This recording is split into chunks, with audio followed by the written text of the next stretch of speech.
Hey, it's JC and welcome to Small Brick City. In this video, I thought I'll touch on something a bit controversial, and that is what I think the worst LEGO modular building is today. Everyone is always raving about their favorite modular buildings, and there are many to choose from because LEGO has really done a bang-up job on creating some spectacular modular buildings, but there are some which aren't as great and not many people want to talk about. So I thought it'd be interesting to share my thoughts on what I think is my least favorite LEGO modular building. Now, I'll say this right off the bat, I have nothing against the designer, and this review is not to disrespect any culture or country. This is purely based on the aesthetic value and design of that particular modular building. And I should mention, this is my own opinion only. So what do you think my least favorite modular building is? If you guessed the Factory Series Market Street set 10190 released in 2007, you are absolutely right. This is the second of the modular buildings coming after Cafe Corner, and it was designed by a Dutch LEGO fan, Mr. Eric Brock. This is the smallest modular building to date, as it contains fewer than 2,000 pieces, and is also the only set in the series to be released with LEGO factory branding on the box.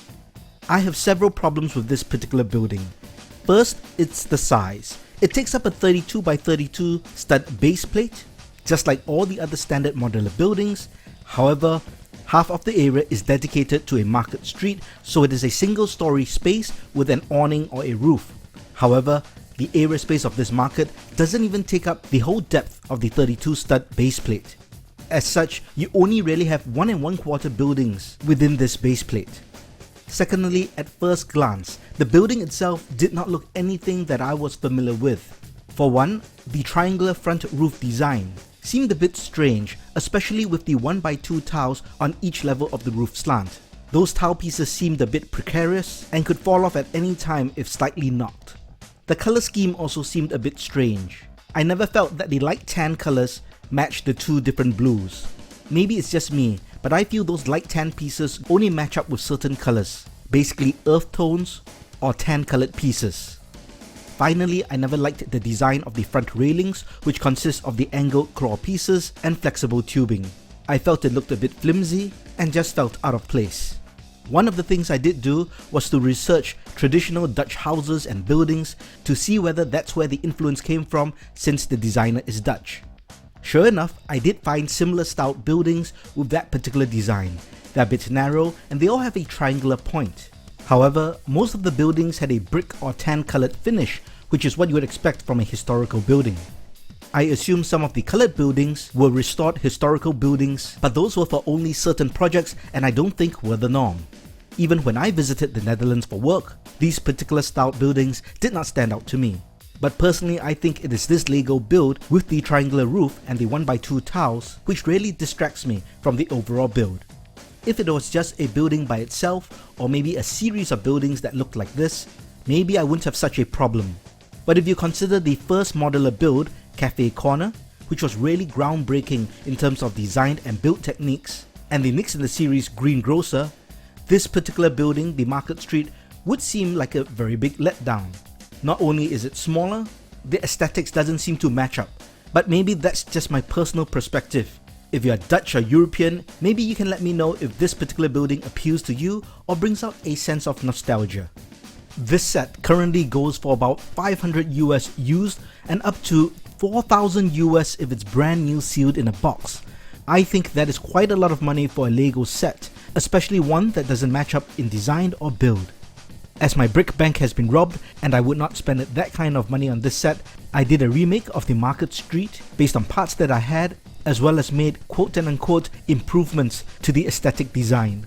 Oh, I didn't even make the Market Street portion, which is what it's named after, because I think it takes up unnecessary space in my LEGO city and I have a better idea for a marketplace.